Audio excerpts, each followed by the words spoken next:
So guys, I'm really mad and pissed off because I actually, shot a video just now and then it just disappeared. So, okay, never mind. So since we are all mad, it's good because I'm going to talk about Mars today. Okay, so I want to talk about Mars, what it represents, attributes. Basically, it represents blood. Blood keeps you alive. If there is no blood, you're a corpse, isn't it? Mars represents all that is physicality within us, that energy, that force, that impulsivity in us. Now somebody says something and we just spring up to life and we respond to that. That is Mars. Mars is blood rush.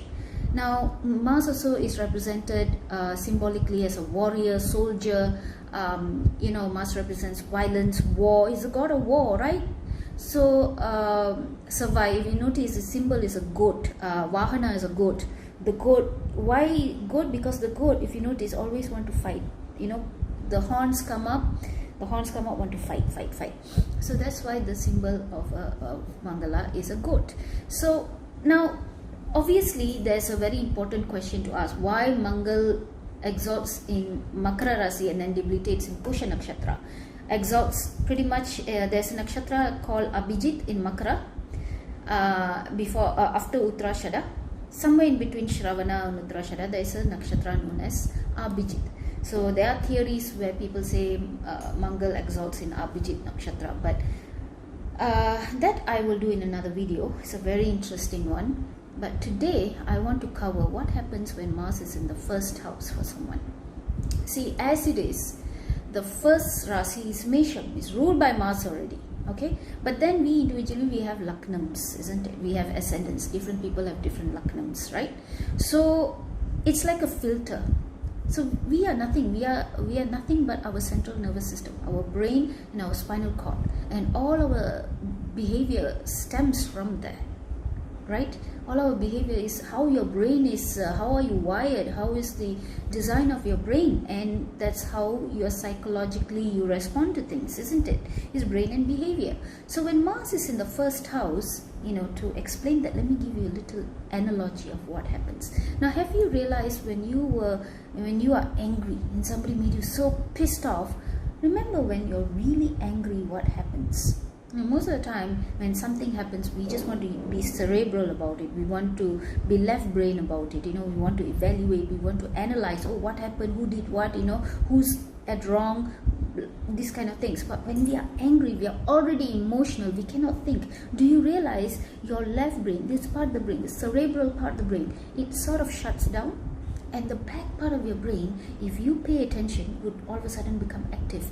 You notice when you're angry, your limbs become active. You just want to take something and you just want to throw on somebody's face, right? That's what anger does. All of a sudden you want to punch someone, you want to kick someone, you want to break the door, you want to punch the wall, you want to kick something, right? You want to kick someone. So when you're angry, this part no longer functions. This part sort of shuts down and you just become very physical. That's how next level will be, people will be violence, isn't it? All kinds of violence. People don't mind even taking the knife and chopping, right? Now all this comes from Mars. Okay, all this comes from Mars. Now if when in the event a person has Mars in the first house, now the first house represents the head itself. So what happens then? Do you think that this person, when Mars in the first house, is very important that you take it from the degrees. Let's say somebody has a Taurus ascendant, starts at 10 degrees. So if Mars is in 11 degree, then it's calculated from that. If the person is Taurus ascendant, starts at 10 degrees, Mars is at 3 degrees, it goes to the previous house. It's not counted. Okay, it's very important to measure from degrees. Each sign has 30 degrees. Okay, so this is what happens. Again, Mars goes to 7th house. Okay, Mars goes to 7th house. 7th house is the natural bhawa of Libra, Tulam. So Tulam is very social, it's very sweet, it wants to get to know people, it wants to love, it wants to be romantic. That's the thing about Tulam. So when somebody has Mars in the 7th house, then what happens? it can not only lead to a very promiscuous individual. Oh, when Mars is in a good sign, there can never be a more loyal person.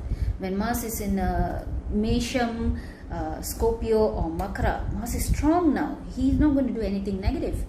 But if Mars is in a place where it's not comfortable, like Cancer or Libra, you know, probably this would be a very promiscuous character, especially if it's when somebody has Mars in Libra in the 7th house. Probably a very, very promiscuous character, unless there is some other Saturn which you know, makes a person disciplined and not be impulsive in cheating their partner, right? So this is where all your, you know, Mangal dosha, Savai dosha dynamics come from, you know, because from the 7th house, if Mars is in the 7th house, he looks at the 1st house. So also this person also now has a very, you know, is a very hot-headed person, you know, is a very, very hot-headed person. So easily perturbed, you know, unless Saturn is coming in and helping in disciplining their impulses, all right, or a good Mahadasha is going on. So if that comes into play, then maybe these people can be controlled, you know. Otherwise, if it's a bad Mahadasha going on, you can see this person is going to be very aggressive, violent, all right. And obviously another one would be 8th house, which is your Mangal dosha, right? That is because Mangal deals with more separation. It can 8th house deals with death, sickness, you know, separation from the spouse, these kind of things. Not necessarily divorce, can be divorce, can be death, any kind of separation. So Mars in 8th house, if it's in Cancer, if it's in Virgo, that probably may give some, you know,